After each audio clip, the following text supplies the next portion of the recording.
एकदम ध्रुव कहने लगे बाबा नारद अब ना रोको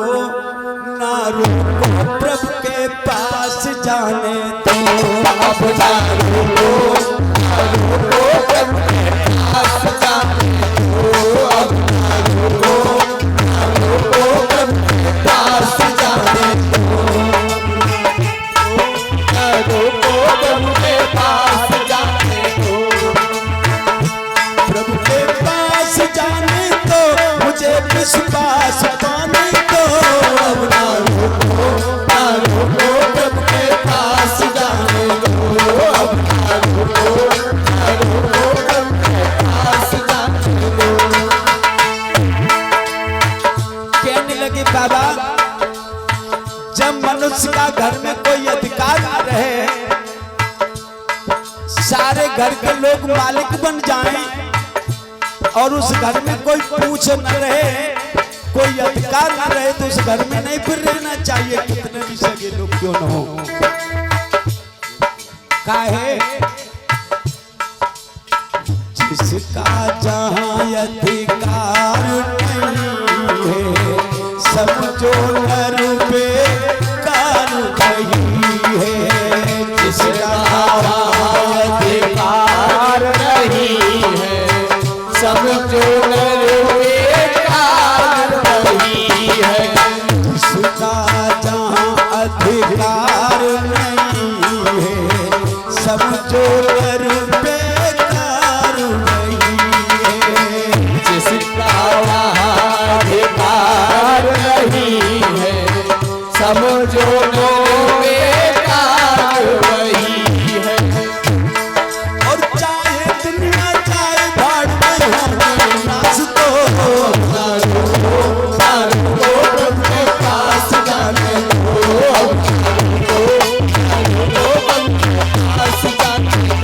प्रभु के पास जाने दो, मुझे विश्वास पाने दो, प्रभु के पास जाने दो, मुझे विश्वास पाने दो, अब ना रोको प्रभु के पास जाने दो, अब ना रोको प्रभु के पास जाने दो। एकदम कह दिया प्रभु अब तो हमें रोकिए मत, अब हमें भजन के लिए जाने दीजिए। नारद ऋषि कहने लगे पुत्र भजन ऐसे नहीं किया जाता है, भजन करने के लिए बहुत कुछ त्याग करना पड़ता है, बहुत कुछ काम करना पड़ता है। कहने लगे महाराज क्या करना पड़ता? बोले तुमने कोई गुरु बनाया?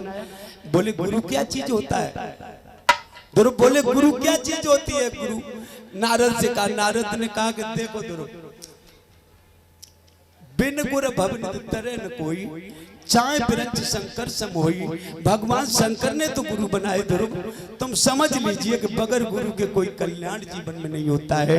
यज्ञ जब तक धन पुण्य कोई भी कार्य करेंगे, जब तक आपका कोई गुरु नहीं है तब तक वो नहीं हो सकता। बोलिए गोविंद भगवान की। बोले गुरु कैसा होना चाहिए? बोले गुरु ऐसा होना चाहिए लालची चेला न हो, कभी लोभी गुरु नहीं होना चाहिए। बोले लोभी गुरु लालची चेला कैसा होता है? बोले एक चेला एक गुरु थे, गुरु तो लालची, गुरु तो लोभी था, चेला लालची था। चेला सोच रहे हो गुरु को माल बहुत है, कैसे खींचने के लिए मिले, और गुरु इतना चालाक बोले जो चेला पोटा पोटा काम और करो, खेत गुड़वा लो पूरे। लेकिन प्यारे भगवान प्रेम ये दोनों चालाक होंगे तो कैसे काम चलेगा? धीरे धीरे चेला तो सोचेगा जब गुरु को कुछ मिल जाए हमें। समय हो गया, एक दिन गुरु ने 10 को नोट चेले दो और बोले चेला जा हलवाई की दुकान पर चलो, जा लड्डू लेके आ। चेला गो 10 को नोट दो, हलवाई ने 5 लड्डू दे दिए। चेला 5 लड्डू लेके आओ और सोचने लगो जे हलवाई अच्छो ना है, जे हलवाई बहुत खराब है, रास्ता में अकेलो बात करे। जब बेवकूफ ने अच्छे लड्डू नहीं दिए, लड्डू तो दिए पर 5 दिए, के तो 4 ही दे दी, तू के 6 दी, तो आधा तो बांटता हुआ है जातो। अब गुरु 3 खाए जाए और हमें तो केवल 2 ही मिले। सोचे चलो जा रो, एकदम आगे चल के एकदम नए को आगे बढ़ो, गम पाने 1 लड्डू खा ले। बोल अब बांट बने बढ़िया ढंग से, 2 हो जाएंगे। अब चेला सोचने लगा एक लड्डू तो खा लिया, अब 4 लड्डू रह गए प्यारे भक्तों। चेला तो लालची था, अब सोचने लगा अब गुरुजी तो हमें देंगे और तुम तो खाएंगे, अब तो 2 मेरे पक्के और पक्के पक्के कत चलोगे तो लो दोनों खा ले माने। बोलिए गोविंद भगवान की जय हो। 3 लड्डू खाए वो, अब रह गए तो अब सोच रहे गुरुजी 10 को नोट और दे देते तो 5 और ले आते हम। अच्छे लड्डू हैं, आगे चंद चलोगो बन ध्यान नहीं दे पाओ, 1 लड्डू और खा लो। अब रहेगो एक धरे हाथ पे चंद चलोगो सीधा गुरु के सामने पहुंचो, ले हम लड्डू ले आए। जो गुरुजी ने 1 लड्डू हाथ पे धरो सो ये एकदम आगे बढ़ गई थी। मैं बोले क्यों रे बेवकूफ, ये बता हलवाई ने लड्डू कितने दिए? मन में सोच रहे हो गुरु तो झूठ बोले तो पाप नरक में चले जाएंगे। बोले गुरुजी लड्डू तो 5 दे। बोले 4 कहाँ हैं? 4 कहाँ हैं? बोले हमने खा ले। एकदम गुरुजी को और गुस्सा आए से बोले कि ये बता बेवकूफ तूने खाए तो खाए कैसे? हाथों से माने बेवकूफ। बोले ऐसे खाए थे गुरुजी।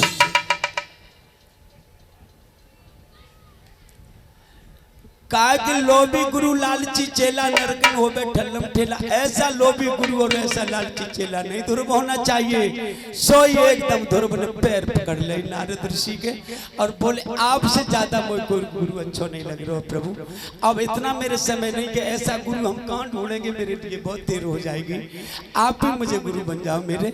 सो उसी समय नारद ऋषि ने प्यार प्रेमियों कंद कलियां तोड़वा करके गुरु दीक्षा के लिए और गुरु मंत्र दिया ध्रुव को कि जाओ ध्रुव तुम 12 मंत्र का जाप करना प्यारे भगवत प्रेमियों, और यही मंत्र तुमको स्वयं भगवान को प्राप्त करा देगा। ध्रुव वहां से चल देते प्यारे भगवत प्रेमियों। और ध्रुव 5 वर्ष का बालक देखिए माता बहनों भगवत प्रेमियों ध्यान रखना। ध्रुव ने कहाँ तपस्या की? कहाँ के ध्रुव थे? अयोध्या के रहने वाले थे। जिला फैजाबाद बहुत दूर है यहाँ से, फैजाबाद में अयोध्या पड़ती है। अयोध्या से ध्रुव पैदल पैदल चले और कहाँ आए? मधुबन में, मथुरा मधुबन में। मधुबन में ध्रुव ने यमुना नदी के किनारे तपस्या की है। 5 वर्ष का बालक कितने दूर से पैदल चल करके आया। बोलिए गोविंद भगवान की। और जैसे ही एकदम प्यारे भगवत प्रेमियों ध्रुव ने अपना आसन लगा करके यमुना की पार पर और जो भगवान का स्मरण किया और ध्रुव ने जैसे प्राण वायु को जैसे रोका 49 पवन चलना बंद हो गए प्यारे भगवत प्रेमियों। सारे जीव तिल मिलाने लगे, सोचने लगे 49 पवन बंद है, चारों तरफ से हवाएं बंद है, सांस लेने के लिए ऑक्सीजन नहीं मिल रही है। परेशान हो गए, सारे देवताओं के पास पहुंचे, देवताओं का दरबार लगा, इंद्र का इंद्रासन हिलने लगा। नारद ऋषि को पूछा, नारद ने कहा एक भक्त ध्रुव तपस्या कर रहा है। इंद्र ने अप्सरा भेजी, रंभा उर्वशी गणका तिलोत्तमा, चारों अप्सरा भेजी है कि जाओ ध्रुव की तपस्या भंग करके आओ। 16 श्रृंगार करके अप्सरा गई है। देखा ध्रुव तो बालक है, 5 वर्ष का है, आपस में बातें करने लगी सखी। कोई उम्र का ज्यादा जवान होता तो नाच गा करके इसको रिझा लेती, तपस्या भंग कराती, लेकिन भला ये तो 5 वर्ष का बालक है, इसको कैसे इसका कुछ नहीं कर सकते। एकदम दूसरी कहने लगी तो करेगी का? इंद्र का तो सख्त संदेश है, उसको क्या करेगी? बोली तू बता। बोले कुछ न करो, इसकी माँ बन बन करके रोना शुरू कर दो। ये छोटा बालक है, शायद इसके केवल नेत्र खुल जाए। ध्रुव के नेत्र बंद थे। बोले केवल इसके नेत्र खुलवा दो, सो तपस्या भंग हो जाएगी। बोले नेत्र ऐसे तो जाके नहीं खुलेंगे, खूब माँ बन बन करके रोई। ध्रुव मैं तेरी माँ हूँ, अरे तेरे बगैर नहीं रह पाऊंगी। अरे ध्रुव ये है खूब करते, लेकिन ध्रुव ने आंखें बंद तो बंद ही है, नेत्र नहीं खोले। तीसरी एकदम और उर्वशी कहने लगी तिलोत्तमा इस रंभा को समझाओ ऐसे काम नहीं चलेगा, और लेकर के इसको धक्का मार दो, यमुना में जाकर के गिरेगा, अपने आप इसकी आंखें खुल जाएंगी। प्यारे भक्तों जैसे चारों अप्सरा धक्का मारने के लिए ध्रुव को चली, और तब तक बड़ी बड़ी जहरीली मक्खियां एकदम पर तारे मधुमक्खियां एकदम ऐसी छोटी। ए भैया अब तो गिरे उठे भागे, गिरे उठे भागे। ए भैया नांद कैसे मोह एकदम कर दे। भगी चली आई राजा इंद्र के दरबार में, हाथ जोड़ करके कहने लगी महाराज इंद्र मार दीजिए, लेकिन मैं कि तपस्या भंग नहीं करा सकती, वो बालक है, मेरा ये हाल हो गया है, उसके पास जाने की किसी की हिम्मत नहीं पड़ रही है। प्यारे भक्तों, इस तरह देवताओं का दरबार लगा है, विष्णु लोक में पहुंचे हैं। एकदम उसी समय नारद जी विष्णु भगवान से बात करते हैं। स्वयं नारायण भगवान ने कहा, नारद जी ये 49 पवन क्यों रुके हुए हैं, इसका क्या कारण है? बोले प्रभु आपका भक्त तपस्या कर रहा है यमुना नदी पर। बोला मेरा भक्त? बोले हाँ प्रभु आपका भक्त है। बोले कब तक ये तपस्या करेगा? बोले इसकी तपस्या का कोई पता नहीं कब तक करेगा। बोले ऐसे काम कैसे चलेगा? बोले प्रभु वो तो आपके ऊपर निर्भर है। बोले मेरे ऊपर निर्भर? बोले हाँ। बोले मेरे ऊपर क्यों? बोले प्रभु आप आज जाकर के दर्शन भक्त को दे दो तो आज ही तपस्या खत्म हो जाएगी उसकी। आप बरसों नहीं जाएंगे तो बरसों तक तपस्या में बैठा रहेगा। ध्रुव केवल आपके नाम की तपस्या कर रहा है, केवल आपकी दर्शनों का अभिलाषी है वो ध्रुव। एकदम प्यारे भक्तों से पल देर नहीं किए, नारायण भगवान चले हैं, शंख चक्र गदा गले में कौस्तुभ वैजयंती की माला है, और ध्रुव चले हैं जहाँ ध्रुव है तहीं पर जाकर के स्वयं नारायण भगवान चतुर्भुज रूप धारण करके जैसे पहुंचे हैं। देखा है बहुत सुंदर गोल मटोल है भक्त ध्रुव, बहुत सुंदर थे माता बहनों भगवत प्रेमियों।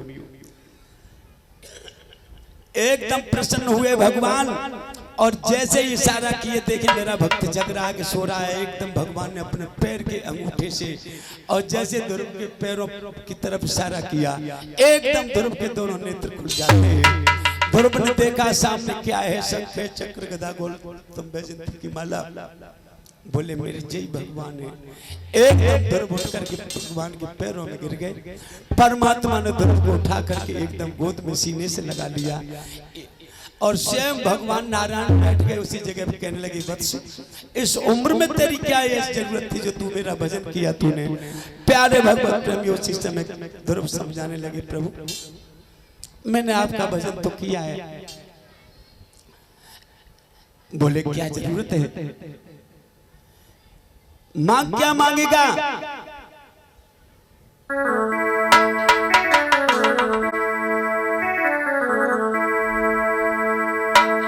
अरे भक्त कुते सम्मान तुरंत भगवान सामने ठाड़े, और मांग मांग पर दान प्राण के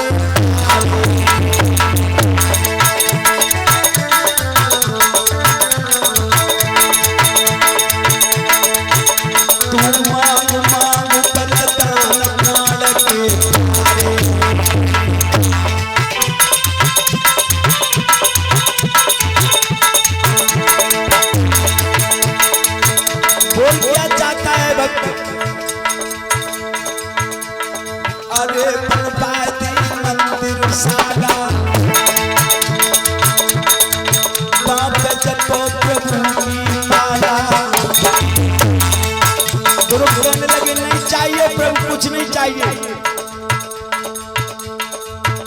मेरा मंदिर आप हो। क्या चाहिए तुझे ये बता। तुम जो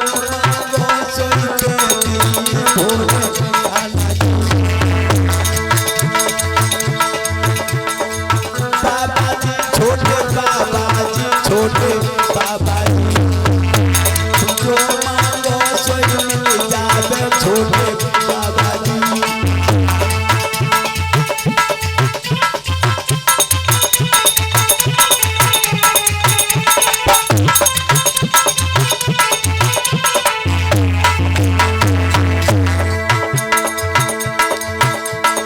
तेरी इच्छा करूं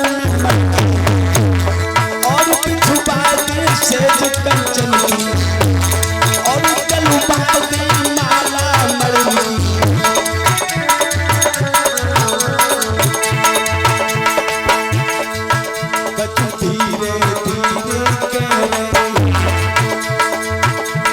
समझ सके कोई बात, धीरे धीरे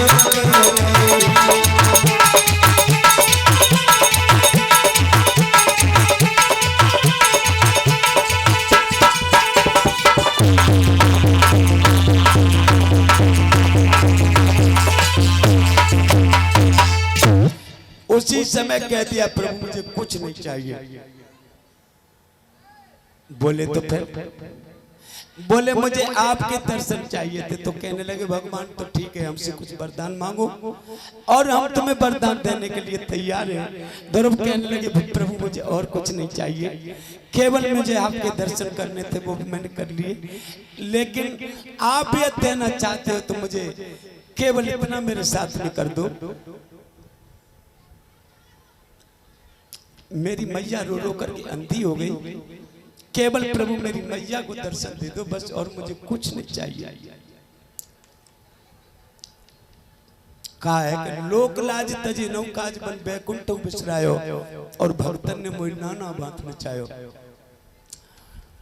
कहा जाता प्यारे भगवत प्रेमियों, आज से भगवान परम पिता परमेश्वर आज भक्त के पीछे पीछे चल दिए, आगे आगे ध्रुव चल दिए। बोलिए गोविंद भगवान की। और देर भी नहीं हुई, अयोध्या में पहुंच गए। और अयोध्या में जैसे पहुंचे प्यारे भगवत प्रेमियों, दूर से ही नजर मौसी की पड़ गई। और जैसे ध्रुव जा रहे, मौसी ने पहले ही दरवाजे बंद कर लिए। बोलिए गोविंद भगवान की।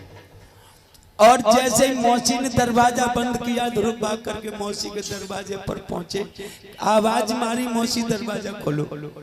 मौसी कहने लगी ध्रुव मैं दरवाजा नहीं खोलूंगी तेरे लिए। बोली क्यों? बोले मैं एक अभागिन नारी हूँ, मैं विदुषी नारी हूँ, मैं बुरी नारी हूँ, हमसे ज्यादा संसार में कोई बुरी नारी नहीं होगी। मैंने अपने पुत्र को वनवास दिलवा दिया, मैंने ध्रुव को मारा। ए ध्रुव तू कैसा इंसान है, क्या ऐसी नारी से भी तुम्हारा मिलना चाहता है? मैं बहुत बुरी नारी हूँ। बोले नहीं मौसी, तुम मेरी गुरु हो, तुम मुझे न मारती तो मैं भजन करने के लिए नहीं जाता। आज मैं घर में ही तुम्हारे प्यार में बना रहता, परम पिता की प्राप्ति नहीं होती। मैया मैया मौसी में कोई अंतर नहीं, मैया मौसी मारती तो बुरा नहीं होता। मौसी तुम बाहर आ जाओ। प्यारे भगवत प्रेमी उसी समय बोले इन पैरों से तेरा भला नहीं होगा ध्रुव। अरे तू उस देवी की चढ़ पकड़ ले जाकर उसके चरणों में जा ध्रुव। प्यारे भगवत प्रेमियों ने ध्रुव ने सर्वप्रथम अपनी मौसी की चढ़ स्पर्श किए और भाग करके ध्रुव जैसे ही अपने मैया के आंगन में पहुंचे तो रो रो करके अंधी हो गई थी। प्यारे भगवत प्रेमियों एकदम भगवान ने कमंडल से एकदम मंत्रों से एकदम जल को पवित्र करके जैसे ही आंखों में मारा, एकदम जुगनू की तरह दोनों आंखें खुल गई मैया की। एकदम ध्रुव माँ की गोद में बैठे, इतना प्यार हुआ एकदम। प्यारे भगवत प्रेमियों स्तन से दूध की धार निकल आती, ध्रुव के मुंह पर जाकर के गिरी। माँ ममता ऐसी विलक्षण होती है प्यारे भगवत प्रेमियों। आज उसी समय राजा उत्तानपाद को मालूम पड़ी मेरे ध्रुव जंगल से लौट आए। सारे अयोध्यावासी आ गए, एकदम उस जगह पर दरवाजे पर जमघट बड़ा हो गया। आकर के स्वयं भगवान के चरणों में गिर गई राजा रानी और ध्रुव। उसी समय प्यारे भगवत प्रेमियों कहने लगे, ए ध्रुव तुम्हारे जैसा पुत्र हमको मिला, मैं बड़ा भाग्यवान हूँ। इस समय तपस्या तो मुझे करनी चाहिए, लेकिन मेरा पुत्र तपस्या करके आया है, हम लोगों को तो मर जाना चाहिए। अब इस समय मैं राज्य नहीं करूंगा। और थाली ली और आरती भगवान की करने लगी राजा रानी। बोलिए गोविंद भगवान की।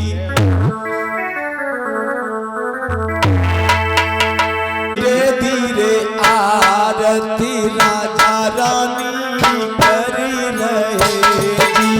धीरे धीरे आरती राजा रानी कर रहे जी। धीरे धीरे आरती राजा रानी करी रहे जी। धीरे धीरे आरती राजा रानी कर रहे जी।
बड़े प्रेम से आरती की है राजा रानी ने, प्यारे भगवत प्रेमियों।